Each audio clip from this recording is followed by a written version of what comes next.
Blessings, good evening. We have some questions come in.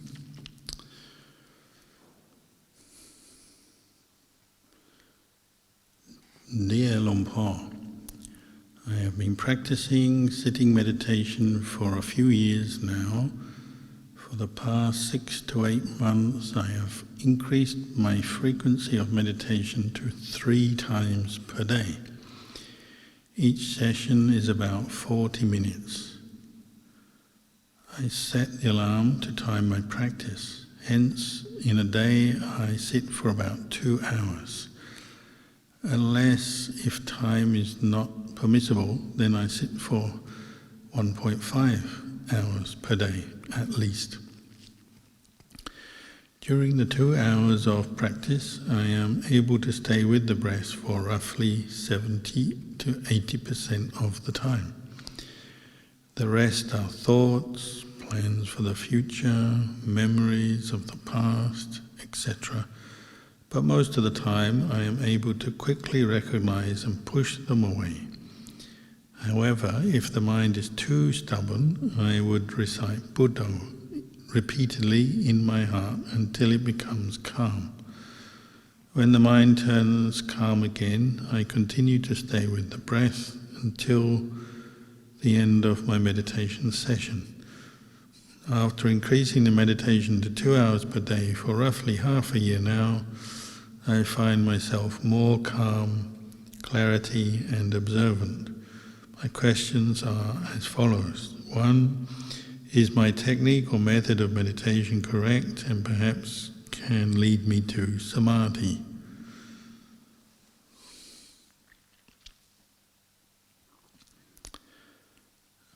Well, it sounds like you're doing more or less the right thing.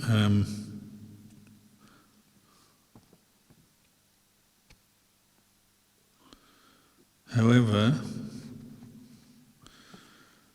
there seems to be some wavering, as you say. Normally you're practicing for several times a day and working with the breath as your object, but then when the mind is stubborn you turn to Buddha. So usually we find we have to make a choice, either using Buddha or using the breath or one of the other meditation objects, and develop that object a lot. If you change too easily or too quickly, that can be a cause for discontent in the practice, dissatisfaction, because you're not really staying or developing one object. You reach a block, stubbornness, and then you turn to a Buddha. So I would encourage you to stick with the breath if that's your main meditation object. But then also to reflect on the Dhamma from time to time as well.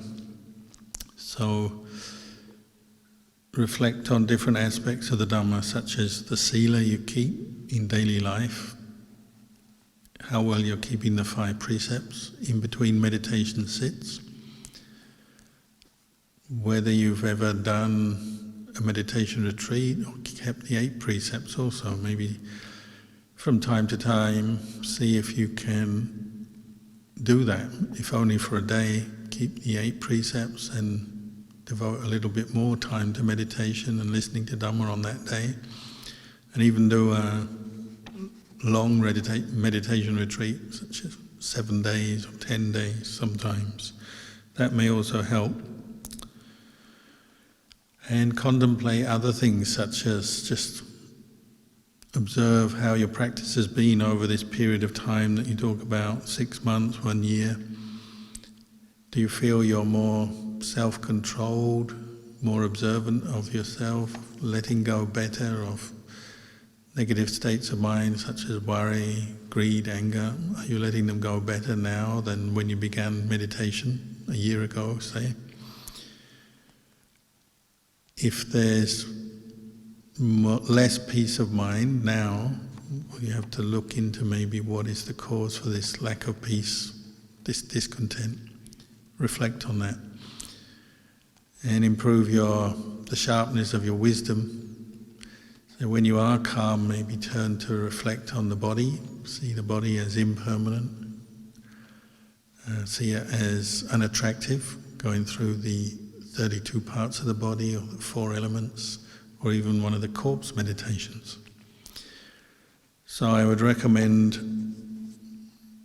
developing your ability to contemplate and reflect on the Dhamma as well, on your sila, on different obstacles that come up. If you get angry, develop metta meditation.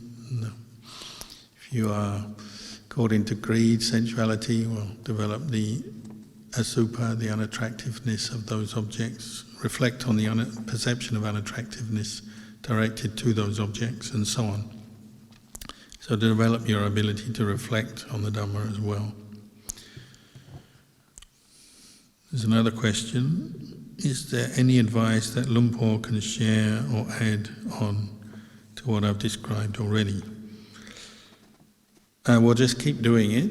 As I said, generally it sounds like you're doing well, but you need to maybe fine-tune your meditation. As I said, perhaps choose between the breath and Buddho and make either one of those your central meditation object, and then develop this ability to reflect on what's going on in your mind. As mindfulness improves calm and you experience states of calm,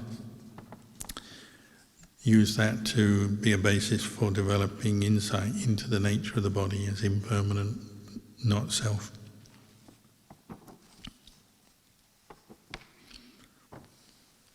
Next question. Sometimes I feel I'm not good enough or not trying hard enough to let go because I'm a perfectionist. I also expect a lot from my husband and children. I'm too harsh on myself and my family when I make mistakes. Not able to let go or be mindful. I'm critical of myself. Any advice? Well, if you know your character, that's a good start.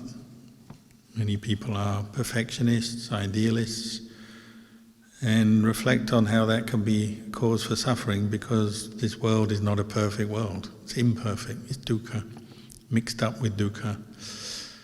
It's impermanent, things change, things are unsatisfactory, subject to decline, degeneration, quite naturally.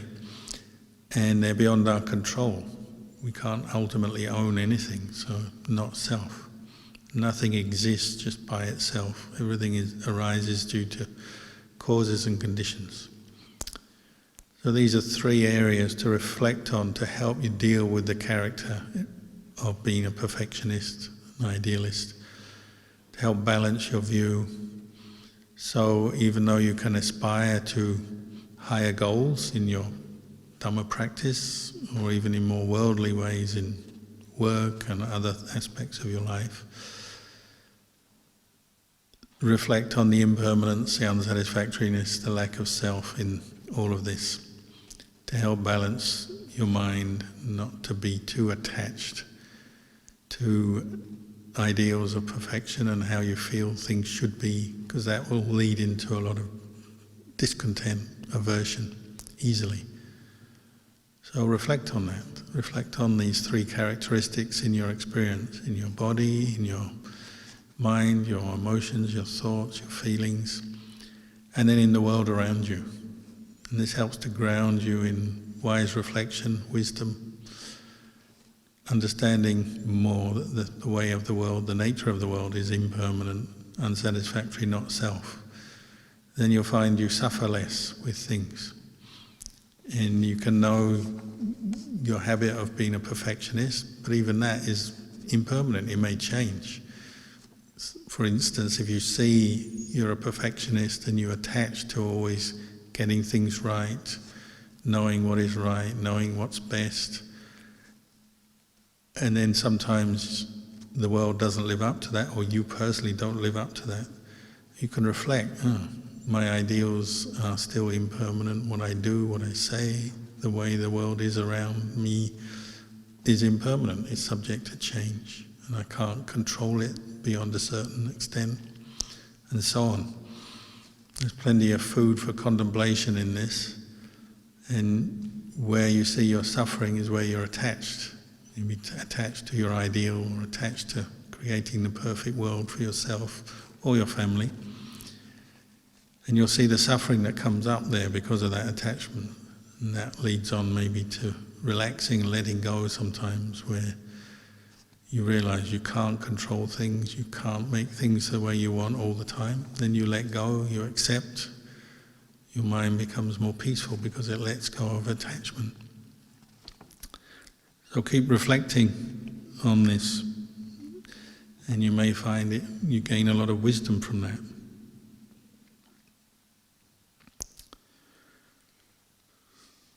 Dear Luang Por, thank you for your teachings. Can you please advise on the verses that are chanted whenever your teaching ends? Thank you. Oh, well, at the end of the question and answer session or Dhamma talk, one of the monks usually chants Handamayang Dhammagatha Sadhukarang Datamase. So Dhammagatha means Dhamma reflection, Dhamma teaching. Sadhukarang means we give our sadhu recognition of the good that has been done in teaching Dhamma and listening to the Dhamma. So it's a group sadhu, sadhu, sadhu 3 times. It's a group recognition of the good of the occasion. All is good, all is well, because teaching Dhamma and listening to Dhamma is good karma. It's a good thing. And even though you may not always be in the best mood, state of mind to receive Dhamma, or the one giving Dhamma may not be in the best mood. Either way, it's still a very wholesome, skillful action. So it's something you can rejoice in. So giving sadhu like this is a rejoicing, a recognition of the good that has been done, an appreciation. So it's just it's a tradition, it's a small practice we do just to acknowledge the end of a talk or a Dhamma discussion in saying sadhu, sadhu, sadhu. Anumodami, anumodana means appreciation, recognition of the good that's been done.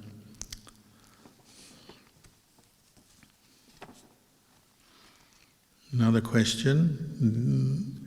Dear Luang Por, I haven't been feeling well since last night. However, this afternoon while listening to the Pali chanting, tears welled up after some of the painful feelings started to dissipate. There was a joyful arising. Similar experiences have occurred before. Could you please shed some light on what might be happening in this condition? Well, you could call it what Luang Por Cha called it, Dhamma Osok. Osok means medicine or cure for illness, using the Dhamma as a cure, as a medicine. So that can be listening to a Dhamma talk, discussing the Dhamma, or listening to verses of Pali chanting, the recitation of suttas, verses can give rise to very wholesome states of mind. Faith can arise. From faith we get energy. From faith and energy we get rapture, we get joy, happiness, sukha. These are all very wholesome qualities. Can also affect you physically, so you have a physical sense of well-being arise and tranquilizes body and mind. Tranquility can arise, pasadi. And other qualities as well come up. Listening to the Dhamma or listening to chanting or chanting yourself can bring up these qualities, and sometimes they come up very strongly, so you get waves of rapture and joy, and these can have a very therapeutic effect on the mind and the body, the physical condition. So if the mind is in a state of anxiety, worry, fear, anger, disturbance of one kind or another, that disturbance, that agitation may subside because the arising of wholesome mental states. Similarly, your body can feel revived, feel joyful, good energy can arise even if you've been ill and you've had a lot of pain or discomfort. That can subside because of the arising of these wholesome states on hearing the chanting or participating in chanting. So that's one reason why we do chant. It's good for us, simply put. It's a form of meditation. It can help us bring up more mindfulness and samadhi as well. But it also can help body and mind revive, can energize, bring up joy. So we do this. When we're sick, sometimes people will come and chant for us or play chanting. Monks, almost daily, we are giving blessings and chants, and particularly to people who are in a state of particular suffering. Maybe they are ill, injured, depressed, sad, in grief, suffering in one way or another in their life, and we chant. And people listen to the chanting, or they even join in themselves, and it tends to uplift and have a good effect. So it can be the stimulus of many wholesome dhammas, and they have an effect on the body as well as the mind. And the body can relax, pain can dissipate, pain in the legs, headaches, aches and pains around the body, even symptoms of illness can disappear, or at least subside, bother you less when you hear chanting or when you chant yourself. So I'd recommend trying it when you're ill. Listen to chanting. If you can't chant yourself, listen to others chanting, either online, or invite some monks or some friends to come and chant for you. That's one thing you can do. Or you go and find people who chant. So you go to a monastery even when you're ill. If you're not too seriously ill, maybe you can visit a monastery. We have to make the effort. You make a small effort of going to find the monk, or seeking out the blessing, or seeking out the person chanting. Then you listen and you get the benefit. And maybe the benefit far outweighs the small effort you've exerted. And often the Dhamma is like that. So we used to even chant for Lumpur Cha when he was ill. Every week on the new moon, half moon, full moon days, the Sangha would go and chant for Lumpur Cha, chant the Paritas in a chant, we call the Vipassana Bhumi chant, the reflection on the teaching on dependent origination, how suffering arises and how suffering subsides. Of course, we believe Lumpur Cha was an arahant, but he was an arahant who had great physical pain, suffering, illness. And teachers such as Lumpur Put and other teachers who had great insight into their own practice and into the mind of Ajahn Chah as well, recommended us to do that. Said, do this chanting. It will have a good effect for Lumpur Cha. It will energize him as he hears the Dhamma, reflects on the Dhamma. So even an arahant can benefit from chanting. Because even an arahant still has a body, has a mind. They hear the words of the Buddha chanted with faith, with energy, and this can have a good effect. Certainly human beings with their suffering, non-arahants, unenlightened human beings benefit as well. Even animals like to hear chanting sometimes. Devas like to hear chanting, they say. So devas gather when people are chanting the Paritas and so on. So there's many stories of the benefits of listening to chanting, hearing chanting, and chanting oneself, and particularly for illness, physical suffering, mental suffering. So I'd recommend it. Try it out.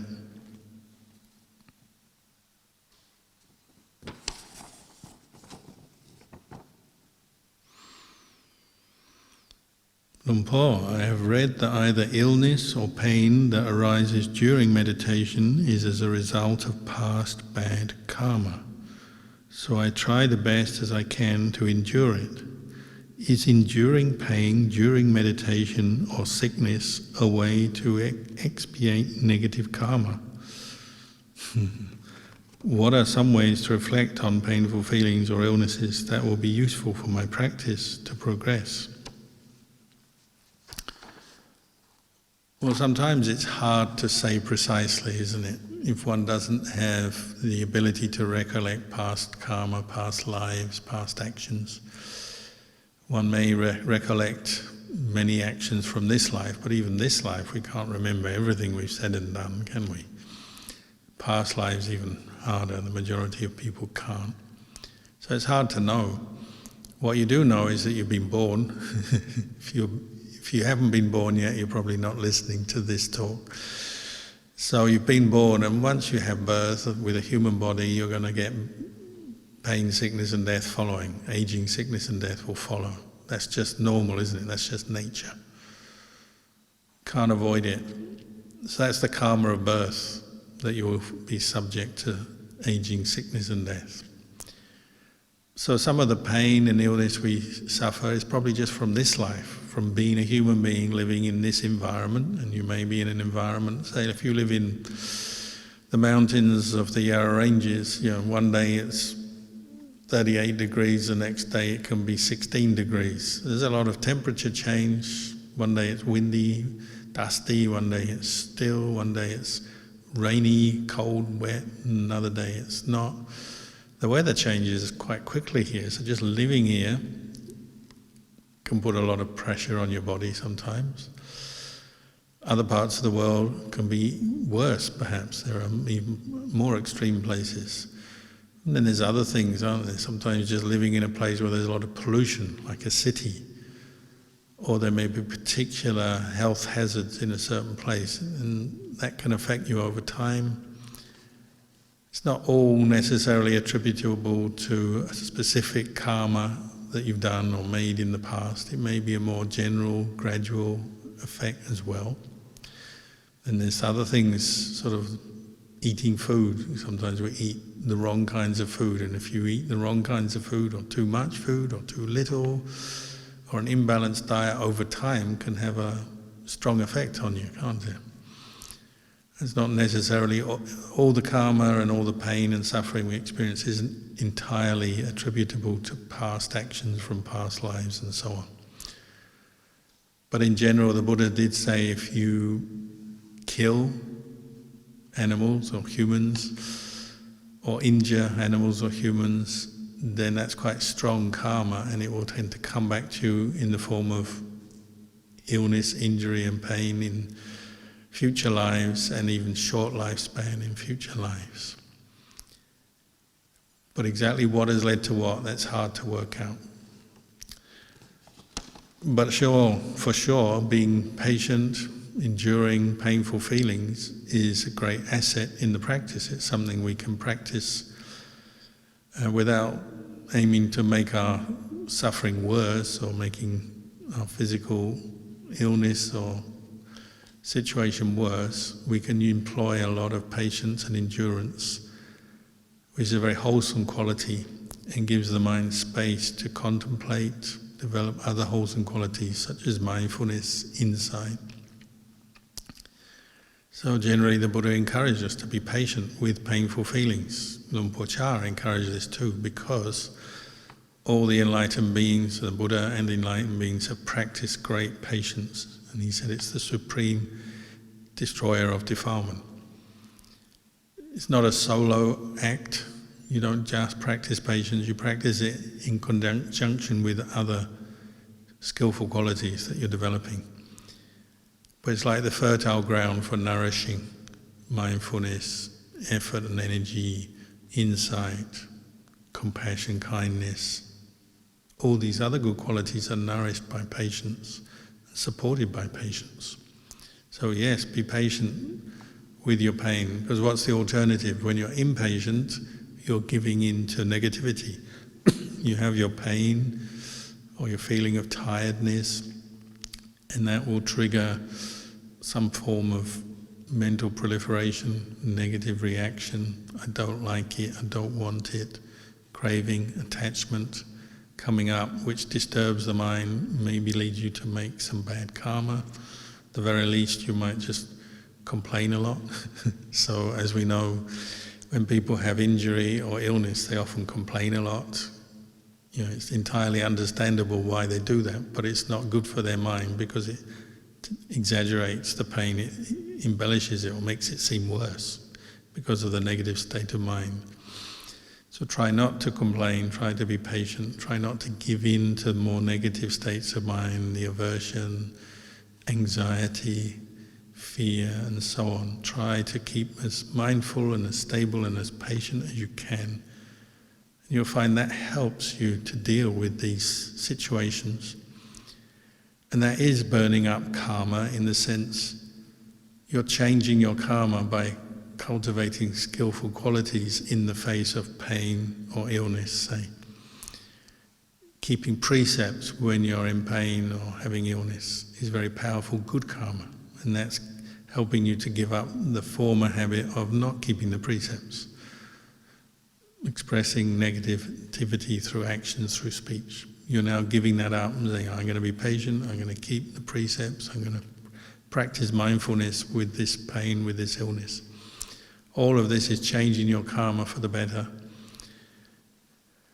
And also cultivating a lot of metta and karuna, kindness, compassion, when you have your own illness and pain,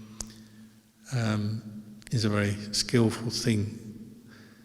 And you may say this is helping to placate your karmic debtors, reduce the amount of debts you have. But that's a very vague concept, hard to know, but it's certainly not a bad thing for you in the present moment. If you cultivate kindness and compassion, your mind is positive. Those people who come in contact with you appreciate it. You're showing your appreciation to those who help you, maybe. All of this is very skillful karma which will help you for the future and is changing your karma for the better by practicing the Dhamma in that difficult situation. So the more tolerant of your pain and illness you can be, the more positive you can be in the way you think, your intentions. All of this is going to be good, and if you can forgive yourself, forgive others, that will help, because often when we have pain and injury, we tend to blame people, don't we? We blame ourselves. Why did I do that? Why am I so unlucky that I have all this bad karma of illness or injury? Or maybe we blame others. Why isn't someone looking after me? Why isn't someone else more compassionate? Why did someone do this to me if someone else was involved in your injury, say? We tend to blame ourselves and others easily when we're in pain. So cultivate forgiveness, letting go of anger, and that will also have a good effect on the beings around us, whether it's beings you see, the people around you, beings you don't see, if there are any such beings around. It doesn't really matter, does it? You don't have to believe in ghosts or spirits or devas. If you practice loving kindness, if such things do exist, they will benefit. If they don't exist, well, you benefit and the living people you see benefit. Nothing is lost. Win-win. So cultivate kindness and compassion as much as possible, and this will improve your karma.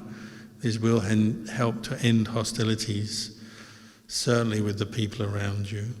There's no doubt about that, and maybe even with your karmic debtors, ghosts and spirits. So lots of loving kindness and compassion when you're ill. And you can do that, can't you? Even if you have a painful feeling, you're in a lousy situation, maybe even if you're on your deathbed, because we all die sooner or later. Practice kindness and compassion. Forgive everyone. Have a kind thought for the doctors, the nurses, your family members, your friends who visit you, your family members who look after you, whoever, wherever, just forgive them all, wish them all well. And that's a very beautiful way to the end of your life, or even just if you're temporarily ill or injured. Cultivate kindness and compassion.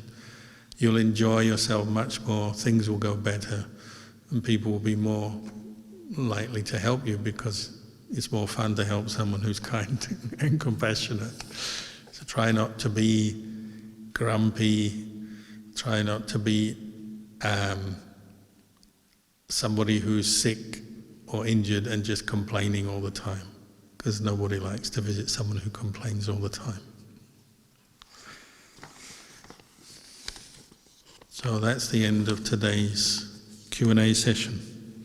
And we will now cue the Pali verse you were asking about earlier. You can listen to it again. And what it means is all is well, all is good, and we appreciate the occasion.